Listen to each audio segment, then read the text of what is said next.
So we got the latest and greatest from Oppo. This is the Find X5 Pro. And I have both colors in front of me. Ooh, look at that. Woo! These are ceramic premium smartphones. One of the coolest things I'm looking forward to checking out is having a flagship sensor on 2 cameras, not just the wide, but also the ultra wide. The spec sheet here also very premium. 12 gigs RAM, 256 storage, top tier Snapdragon 8 Gen 1, 120 Hertz OLED displays, fast charging at 80 watts, 50 watts wireless, a 5,000 milliamp hour battery in here as well. I think this is the white model. We have a case. It's got this like opaque look to it. It's a matte look. A SIM tool here. And then here is the device. You can see right away the fingerprint location in display in this location here.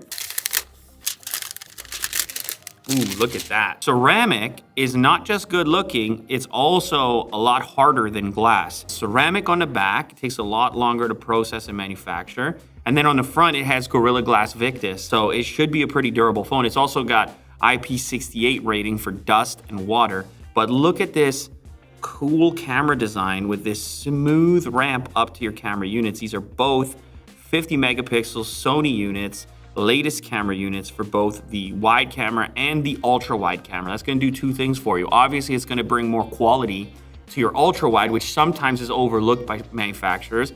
The other thing it's gonna do is bring uniformity as you switch between those 2 cameras. Since you're using the same sensor, those pictures are going to look a little bit more cohesive regardless of which camera you select.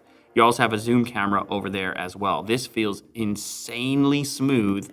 And even though it's glossy ceramic, because it's white, you're not seeing any fingerprints. It's going to keep looking good as well. USB Type-C port, as mentioned, is going to be capable of 80 watt fast charge. It should be able to give you like 50% of your battery life in around 12 minutes, according to Oppo. SIM tray in this location here. Volume up and down, separate buttons, antenna frame and band all the way around the outside here. A polished stainless steel look. Power switch here with a tiny little green accent inside of the power button. We have the asymmetrical front-facing camera in the top left corner.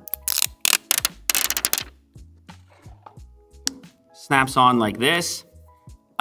For me, the thing is like, it's too nice of a feel. I'm gonna use it just like that. There it is. So 80 watt max super VOOP charger, USB termination, your USB-C to USB-A cable inside the package.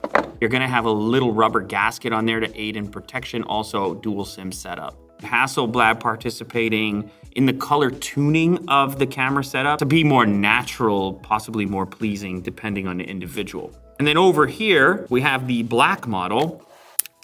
Of course, this also has wireless charging, and you can see the diagram indicating that here. Woo! This is a lot different. This is almost like a mirror finish. That is really eye-catching. I feel like this one is gonna have fingerprints, no?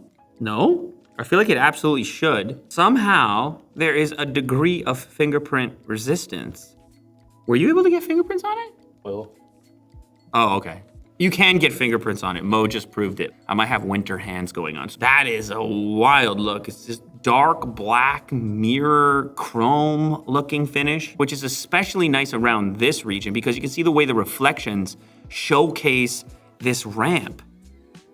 It just looks a little bit more futuristic. Okay, go ahead and let me know down in the comments right now, which of these 2 would you choose? Would you go for ceramic white or would you go for glaze black? Which would be your preference? By the way, check out the injury. This is the type of work I put in for this job. A maximum refresh of 120 Hertz for smoother animations and operations. You can also set it and lock it at 60 if you're more inclined towards battery life. 2412 by 1080, so that's FHD+, but of course the display is capable of QHD+, 3216 by 1440. Battery versus seeing all the pixels that you have. I mean, they give you a warning, higher power consumption. Yeah, I know, that's okay. Master Chief over here. This thing is more robust. Oh, this is a speaker. Is it? Yeah, look, NFC, there's play pause on it. I never realized, that's a Bluetooth speaker, man. That's why it's heavy. Master Chief hiding behind a plant, ultra wide. Master Chief hiding behind a plant 1X. Now, I don't know, I might be wrong, but I can't recall 50 megapixel ultra wide camera that I featured. It's possible, but in this case, you have latest Sony IMX, and it's the equivalent sensor on both cameras. So you can see, you can pick up a different focal range. We can crop in for quality, but you can expect the exact same amount of detail and quality on your ultra wide, where you're used to mostly getting it just on your wide camera. But you still have a little bit of zoom as well, if you want. And we'll zoom in on some of the greats on Master Chief's grill here, because it is a speaker, as we just discovered. On the zoom lens, check it out. Now, of course, those are not in the 50 megapixel mode. In order to enable that mode, you click this button up here. That's if you really need way more pixels than you're gonna use on social media. Then you can use the full resolution mode, because you're gonna have huge files if you enable that.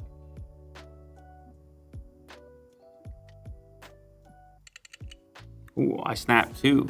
All right, selfie success. We can go a step further than beard hair test here, because I'm seeing particle test on the hoodie.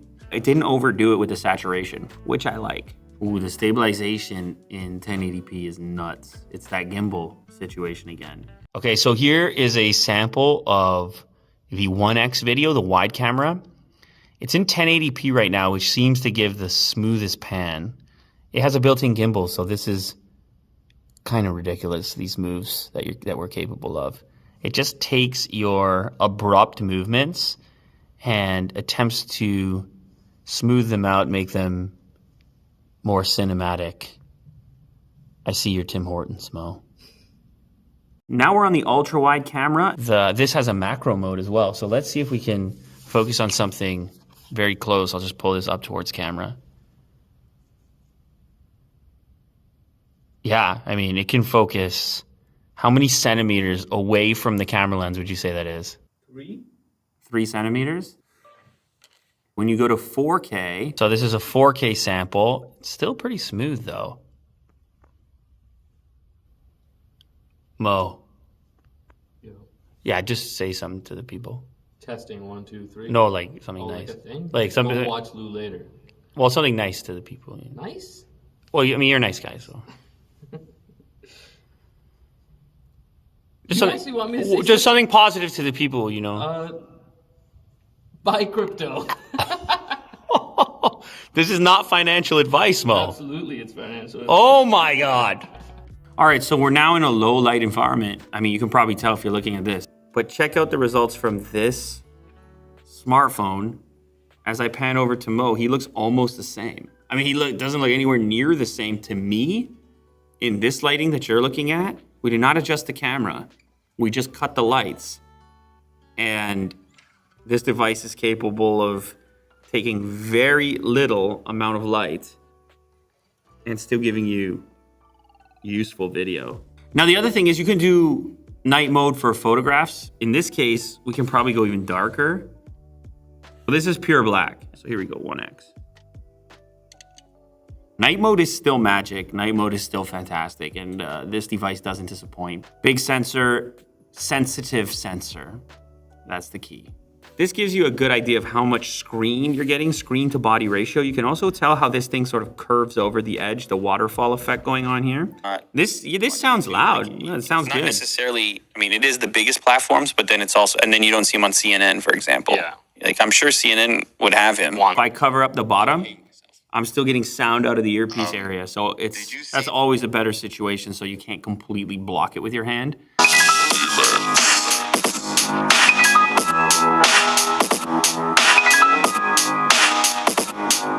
Yeah, I mean, it's definitely a premium device. It definitely has the feel of being premium, the sound of being premium. The display is bright. It's got the specs that you're looking for, 120 hertz OLED. You're charging at 80 watts. You have a 5,000 milliamp hour battery. You've got the latest Snapdragon 8 Gen 1, 12 gigs of RAM. You have ceramic components, IP68 rating, night shot performance. This is the Oppo Find X5 Pro. Which one would you take? Is it gonna be the ceramic white or is it gonna be the glaze black? Let me know in the comments down below.